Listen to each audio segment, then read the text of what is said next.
2024 లేదా 25లో డిగ్రీ లేదా బీటెక్ చదివారా? సాఫ్ట్‌వేర్ జాబ్ కోసం ఎదురు చూస్తున్నారా? అయితే కోడ్ జ్ఞాన్ 100 డేస్ కోర్సులో చేరండి, జాబ్ సాధించండి. నమస్కారం, వెల్కమ్ టు సుమన్ టీవీ. నేను మీ యాంకర్ శ్రీ. సో రీసెంట్గానే రెంట్ కంట్రోల్ యాక్ట్ అయితే కొన్ని కొత్తగా రూల్స్ అండ్ రెగ్యులేషన్స్ అయితే తీసుకురావడం జరిగింది రెంట్కి సంబంధించి. సో వీటి గురించి క్లారిటీగా ఇన్ఫర్మేషన్ ఇవ్వడానికి మనతో పాటు ఉన్నారు హైకోర్టు అడ్వకేట్ అలగరి రవీంద్రనాథ్ గారు. అడిగి తెలుసుకునే ప్రయత్నం చేద్దాం. నమస్కారం అలగరి రవీంద్రనాథ్ గారు. సార్, రెంట్ విషయానికి వస్తే ఇటు ఓనర్స్కైనా అండ్ అలాగే కొత్తగా వచ్చి రెంట్కి ఉండాలి అనుకునే వాళ్ళ మధ్య ఎన్నో రకాల విభేదాలను అయితే మనం చూడడం జరుగుతూ ఉంటుంది. అంటే చాలా తక్కువ సమయంలోనే రెంట్ పెంచుతున్నారని అండ్ వాళ్ళు పెట్టిన రూల్స్ని ఖచ్చితంగా పాటించాలి అని, లేట్గా వచ్చినా లేదు అంటే వాళ్ళ సరౌండింగ్స్ నీట్గా, ఇలా ఎన్నో రకాల ఇబ్బందులు అయితే ఫేస్ చేస్తున్నారు అని చెప్పొచ్చు. అయితే రీసెంట్గానే 2025 రెంట్ కంట్రోల్ యాక్ట్ ద్వారా కొన్ని కొత్తగా రూల్స్ అయితే పాస్ చేయడం జరిగింది. ఇంతకీ ఆ రూల్స్ ఏంటి, పాటించకపోతే ఎలాంటి యాక్షన్ తీసుకునే అవకాశం ఉందంటారు సార్? రెంట్ కంట్రోల్ యాక్ట్ ప్రతి రాష్ట్రంలో కూడా, ప్రతి జిల్లాలో కూడా రెంట్ కంట్రోల్ బోర్డు ఉంటుంది. రెంట్ కంట్రోల్ రూల్స్ ప్రకారమే ప్రతి చోట ఒక ప్రాపర్టీని అది లీజుకి ఇచ్చినా లేకపోతే రెంట్కి ఇచ్చినా, ఏది ఇచ్చినా సరే ఖచ్చితంగా రెంట్ బోర్డు అని ఉంటుంది, రెంట్ కంట్రోల్ బోర్డు ఉంటుంది. రెంట్ కంట్రోల్ బోర్డు యొక్క రూల్స్ అండ్ రెగ్యులేషన్స్ ప్రకారమే దాన్ని పనిచేయాలి. కానీ అవి నిజంగా రూల్స్ అన్నీ పాటిస్తున్నారంటే చాలా వరకు శూన్యం అని చెప్పొచ్చు. అది ఎక్కడ కూడా మనకి జరిగే అవకాశం చాలా తక్కువ. ఈ విషయం మీద రెంట్ కంట్రోల్ బోర్డు రీసెంట్గా మరికొన్ని మార్గదర్శకాలు, కొత్త రూల్స్ అండ్ రెగ్యులేషన్స్ 2025 యాక్ట్ ప్రకారం కొత్తగా జారీ చేయడం కూడా జరిగింది. సో ఈ rent control board act rules and regulations ఏమిటి అని మనం డిస్కస్ చేసుకోగలిగితే, నెంబర్ 1 ఏంటంటే, ఏదైతే రెంట్ పే చేస్తున్నామో ఆ రెంట్ అన్నది ఓన్లీ డిజిటల్ రూపంలోనే ఉండాలి. కానీ చాలామంది ఓనర్స్ ఏమంటారంటే, ట్యాక్స్ ఎగ్జంప్షన్కో లేకపోతే ట్యాక్స్ని ఎస్కేప్ అయిపోయిన ఉద్దేశంతో దాన్ని ఏం చేస్తుంటే క్యాష్ అడుగుతారు వాళ్ళు, మాకు క్యాష్ ఇవ్వండి అని. కానీ గుర్తుపెట్టుకోండి, మీరు క్యాష్ రూపంలో తీసుకున్న ప్రతి ఒక్క ఇంటి ఓనర్కు కూడా చాలా ప్రమాదం ఉంటుంది. ఎందుకంటే మీ ప్రాపర్టీస్ చూపిస్తున్నారు, మీరు ఏదో సందర్భంలో అది చూపించకపోతే ఇబ్బందులకు గురే అవకాశం కూడా ఉంటుంది. మీ ప్రాపర్టీ నిజాయితీగా ట్యాక్స్ కట్టండి, ట్యాక్స్ కట్టి అది మీ దగ్గర ఉన్న టెనెంట్ నుంచి కూడా దాన్ని డిజిటల్ రూపంలోనే తీసుకోండి. ఏదైనా యూపీఐ పేమెంట్స్ కానీ, ట్రాన్సాక్షన్ కానీ, చెక్ రూపంలో కానీ తీసుకోండి. ఇది నెంబర్ 1 రూల్. మరొకటి ఏంటంటే, ఇంతకుముందు రెంట్కి ఇచ్చేటప్పుడు అడ్వాన్స్ అమౌంట్ కలెక్ట్ చేసుకునేవారు. ఎవరి ఇష్టం వాళ్ళది. అంటే 2 months అడ్వాన్స్ అని, 6 months అడ్వాన్స్ అని, 3 months అడ్వాన్స్ అని ఇలా ఉండేది కొన్ని చోట్ల.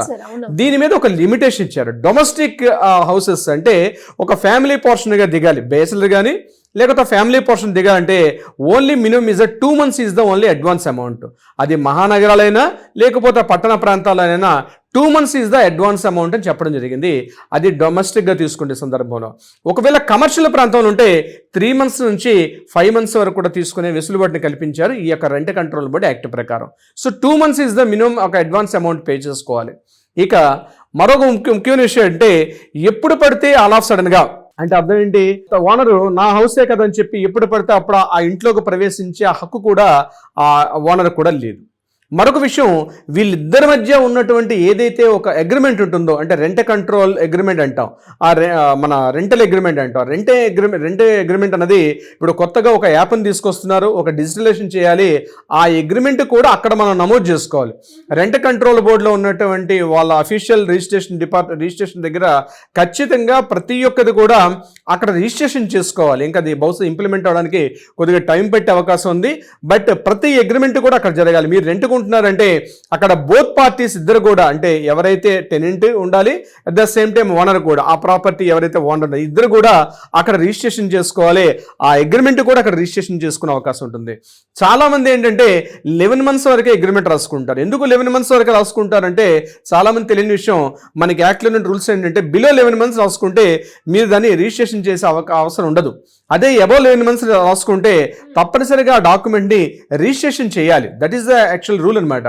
అందుకే ఓనర్స్ ఏమంటారంటే 11 నెలలకే అగ్రిమెంట్ రాయండి అంటారు. 12 అనే నెంబర్ కనిపించి 12 months దాటింది, 2 yearsకి 3 years కంటే ఖచ్చితంగా ఆ డాక్యుమెంట్కి వ్యాలిడిటీ ఉండాలంటే రిజిస్ట్రేషన్ ఆఫీస్లో, సబ్ రిజిస్టర్ ఆఫీస్కి వెళ్ళి అక్కడ ఆ యొక్క డాక్యుమెంట్ రిజిస్ట్రేషన్ చేసుకోవాలి. ముఖ్యంగా లీజ్ అట్లాంటి డాక్యుమెంట్స్ చేసుకునేటప్పుడు 3 years, 5 years, 6 years లీజుకి ఇచ్చే సందర్భాల్లో మాత్రం డాక్యుమెంట్ రిజిస్ట్రేషన్ చేసుకుంటారు.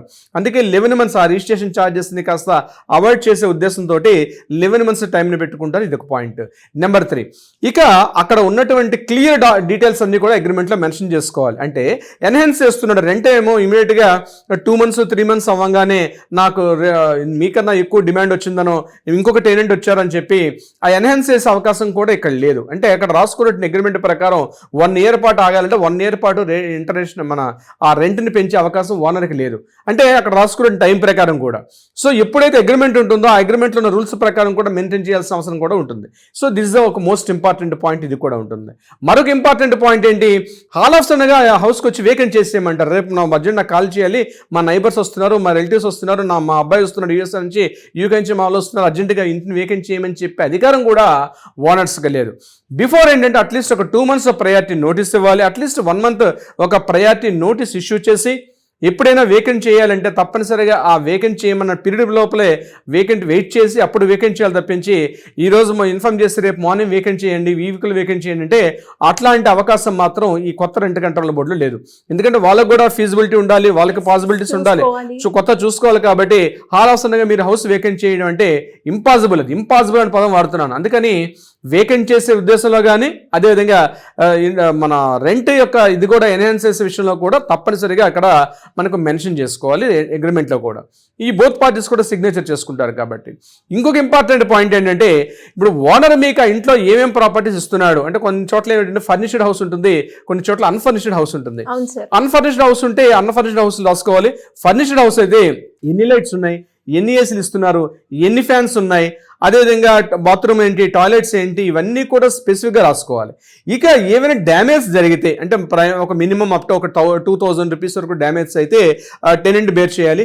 అబౌట్ 2000 అంటే నేను చెప్తాను స్పెసిఫిక్గా 2000 నా ఉద్దేశం కాదు, ఒక ఫిగర్ అవుట్ చేసుకోవాలి. బోత్ పార్టీస్ కూర్చొని ఒక ఫిగర్ అవుట్ చేసుకొని ఈ అమౌంట్ బిలో అమౌంట్ని టెనెంట్ బేర్ చేయాలి. మేజర్ ఎక్స్పెన్స్ ఏదైతే వస్తుందో దాన్ని మాత్రం తప్పనిసరిగా ఓనరే బేర్ చేసుకునే విధంగా అగ్రిమెంట్ రాసుకోవాలి. అది కూడా ఈ యొక్క గైడ్ లైన్స్లో ఇవ్వడం జరిగింది. మరొకటి పవర్ బిల్ ఎవరు పే చేయాలి, ఇంకొకటి వాటర్ బిల్ ఎవరు పే చేయాలి, మెయింటెనెన్స్ ఎవరు పే చేసుకోవాలి. దీంతో పాటు చాలామంది ఈ మధ్య కొన్ని హౌసెస్ నేను చూస్తాను వాళ్ళ ప్రాపర్టీ ట్యాక్స్లు వస్తాయి, ఆ ప్రాపర్టీ ట్యాక్స్లను కూడా టెనెంట్స్ తోటి పేమెంట్ చేపిస్తున్నారు. సో అట్లాంటి కండిషన్స్ అన్ని కూడా ముందే మాట్లాడుకొని అగ్రిమెంట్గా రాసుకుంటే ఆ రెంట్ కంట్రోల్ బోర్డులో అటు బోత్ పార్టీస్కి అటు ఓనర్కి ఇబ్బంది ఉండదు, అదేవిధంగా at the same time tenant కూడా ఇబ్బంది ఉండే అవకాశం కూడా చాలా తక్కువ ఉంటుంది. వీటన్నిటితో పాటు మరొక ముఖ్యమైన పాయింట్, ఇందాక మీరు అన్నట్టుగా ఇంతమంది లిమిటేషన్ పర్సన్సే ఉండాలి, అక్కడ వాటర్ ఎక్కువగా కన్జ్యూమ్ చేస్తున్నారు, అదేవిధంగా పవర్ సప్లై కూడా ఎక్కువ అవుతుంది, మీరు ఆల్రెడీ పే చేస్తున్నారు, ఎంత పవర్ బిల్ వచ్చింది మీరు పే చేస్తున్నారు. సో ఫ్యాన్స్ లోపలికి వచ్చేసి అర్జెంట్గా ఫ్యాన్స్ ఆఫ్ చేయండి, లైట్స్ ఆఫ్ చేయండి అని అని అడుగు హక్కు కూడా ఓనర్కి లేదు. కొన్ని సందర్భాల్లో పక్కనే ఉంటాడు ఓనర్, కొన్ని సందర్భాల్లో పైన ఉంటాడు, కొన్ని సందర్భాల్లో బిల్డింగ్ కింద ఉంటాడు, నైబర్గా ఉండే అవకాశం కూడా ఉంటుంది. ప్రతి చీటికి మాటికి ఇంటి లోపలికి వచ్చే రిస్ట్రిక్షన్ చేసే అధికారం కూడా టెనెంట్గా ఉంటుంది. తన హౌస్ అని చెప్పి ఆల్ ఆఫ్ సడన్గా ఇంట్లోకి ఎంటర్ అయ్యి లేదు, ముందుగా నేను చెప్పాలి, నేను ఓనర్ని మీ ఇంటికి పలానా టైంలో రావాలనుకుంటున్నాను చెప్పి మాత్రం ఇంట్లోకి ప్రవేశించాలి తప్ప వితౌట్ ఒక ఇంటిమేషన్ లేకుండా డైరెక్ట్గా ఇంట్లోకి వచ్చే అధికారం కూడా ఓనర్ కూడా లేదు, తన ఓన్ ప్రాపర్టీ అయినప్పుడు కూడా. సో ఇక డాక్యుమెంటేషన్ కొన్ని లీగల్ డిస్ప్యూట్స్ ఉంటాయి. కొన్ని చోట్ల మనం చూస్తుంటాం, మా దగ్గర కొన్ని కేసులు వస్తూ ఉంటాయి, ఈ ప్రాపర్టీ వాళ్ళు లోన్ మీద తీసుకుంటారు, ఆ ప్రాపర్టీని వీళ్ళు టెనెంట్స్కి ఇచ్చేస్తారు, టెనెంట్స్ ఆ ఇంట్లో ఎంజాయ్ చేస్తుంటారు. ఈలోగా ఏంటంటే ఈ పర్సన్ బ్యాంక్ దగ్గర డిఫాల్ట్ అవుతాడు.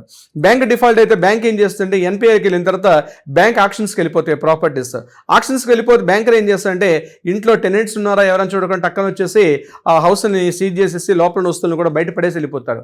ఇలాంటి అవమానకర పరిస్థితి మాత్రం టెనెంట్స్కి వస్తే టెనెంట్స్ ఓనర్స్ మీద యాక్షన్ తీసుకునే అవకాశం కూడా ఉంటుంది. మిమ్మల్ని ఆలోచన ఒకవేళ ఇష్యూ ఉంటే పలానా ఇష్యూ ఉంది, ఈ ఇష్యూలో పలానా రోజుల్లో నేను ఇలా పే చేయలేకపోతున్నాను, banker at any time banker will come and weekend ఆయన చేయమని చెప్పి అధికారం ఉంది కాబట్టి మీరు అలర్ట్గా ఉండాలి, లేకపోతే మీరు ఖాళీ చేయమని చెప్పి మేము ముందే చెప్పాలి. అలా చెప్పకుండా అవన్నీ హైడ్ చేసుకుంటూ ఓనర్ రెంట్ ఎంజాయ్ చేసుకొని ప్రాపర్టీని మాత్రం ప్రాపర్గా అతను ఈఎంఐలు కట్టకుండా ఉంటే మాత్రం టెనెంట్స్ కూడా ఓనర్స్ మీద కేసు వేసే అవకాశం కూడా ఉంటుంది. దానివల్ల ఖచ్చితంగా మీకు రిజల్ట్ వచ్చే అవకాశం కూడా ఉంటుంది. ఇలా టెనెంట్స్ ఇష్యూస్ ఏవైతే ఉన్నాయో ఇది యాక్చువల్లీ డొమెస్టిక్, ఇదే సేమ్ టైం ఇది షాపులు రెంట్కి ఇచ్చినా లేకపోతే కొన్ని సందర్భాల్లో కమర్షియల్ బిల్డింగ్స్ ఇస్తారు, రెంట్కి ఇస్తారు, అంటే ఓపెన్ స్పేస్ ఇస్తారు, లోపల దాన్ని పార్టిషన్స్ వాళ్ళ లోపల వర్క్ చేసుకుంటారు.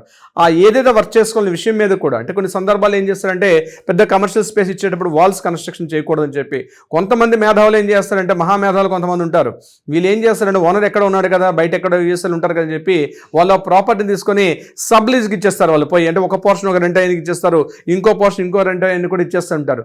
సో ఈ విషయాన్ని మీరు స్పెసిఫిక్గా చేసుకోండి. మొత్తం ఆఫీస్ ఒకే రూఫ్ కింద ఉంటుంది. వర్కింగ్ స్పేస్ అని చెప్పి ఏం చేస్తారంటే ఒక 4 మెంబర్స్ కూర్చోడానికి వీలుగా అక్కడ జస్ట్ ప్రొవైడ్ చేసి ఆ స్మాల్ క్యూబిక్స్ లా ఉంటాయి, ఆ క్యూబిక్స్ అన్ని కూడా వాళ్ళు వాటిని ప్రొవైడ్ చేసి సబ్లీజ్కి ఇచ్చేస్తూ ఉంటారు. ఇలాంటి సందర్భాల్లో ఓనర్ గాని అబ్జర్వ్ చేసి అంటే మీ మీద క్రిమినల్ చర్యలు తీసుకునే అవకాశం కూడా ఉంటుంది. సో మీరు ఒకవేళ అట్లాంటిది ఏదైనా మీరు ఒక పార్ట్ వైజ్ మీరు రెంట్కి ఇచ్చే సందర్భాల్లో ఉంటే, అంటే సబ్లీజ్కి ఇచ్చే అవకాశం ఉంటే, ఆ సబ్లీజ్ ఇవ్వాలా వద్దనే విషయం మీద కూడా మీరు దాని మీద ఓనర్ మీద మీకు ఒక క్లారిటీ అగ్రిమెంట్లో కూడా మెన్షన్ చేసుకునే అవకాశం ఉంటుంది. So these are the primary factors. Commercial స్పేస్లో ఆ రూల్స్ ఉంటాయి, డొమెస్టిక్లో దీనికి సంబంధించిన రూల్స్ అండ్ రెగ్యులేషన్స్ ఉంటాయి. సిరి గారు, great sir, great information. And ఇంకా ఎవరికైనా కూడా మీరు అన్నట్టుగానే చాలా మందికి కూడా రెంట్ ఓనర్కి టెనెంట్కి ఇద్దరికి మధ్య రకరకాల విభేదాలు జరుగుతూ ఉంటాయి. అలాంటి వాళ్ళు ఎవరైనా కూడా లీగల్ పరంగా ముందుకెళ్ళాలి, మీకు లీగల్ సలహా కావాలి అనుకునే వాళ్ళు ఎవరైనా కూడా మిమ్మల్ని అప్రోచ్ అవ్వాలి అంటే ఏ విధంగా ఉంటుంది సార్? తప్పనిసరిగా దీనికి సంబంధించి మీకు ఏదైనా సలహా సంప్రదింపులు కావాలంటే కింద స్క్రోల్ అవుతుంది, మిమ్మల్ని కాంటాక్ట్ చేయండి. తప్పనిసరిగా మా లీగల్ టీం మీకు అప్రోచ్ అవుతారు, కావాల్సినటువంటి సమాచారాన్ని ఇచ్చే ప్రయత్నం చేస్తారు, టెక్నికల్గా లీగల్గా. అట్ ద సేమ్ టైం మీకు ఏదైనా కోర్టులో వివాదం ఉన్నాయి, అటు టెనెంట్కి ఓనర్స్కి మధ్య లీజ్ విషయంలో కానీ, టెనెంట్స్ విషయంలో కానీ, డొమెస్టిక్ ఆర్ కమర్షియల్లో మీకు ఏదైనా కోర్టులో వివాదాలు ఏమైనా ఉంటే తప్పనిసరిగా ఆ కింద నెంబర్ని కాంటాక్ట్ చేస్తే మన లీగల్ టీంకి అప్రోచ్ అవుతారు, కావాల్సిన పరిష్కారాన్ని కూడా చూపించే ప్రయత్నం చేస్తారు. సిరి గారు, thank you sir, thank you so much. Thank you so much అండి.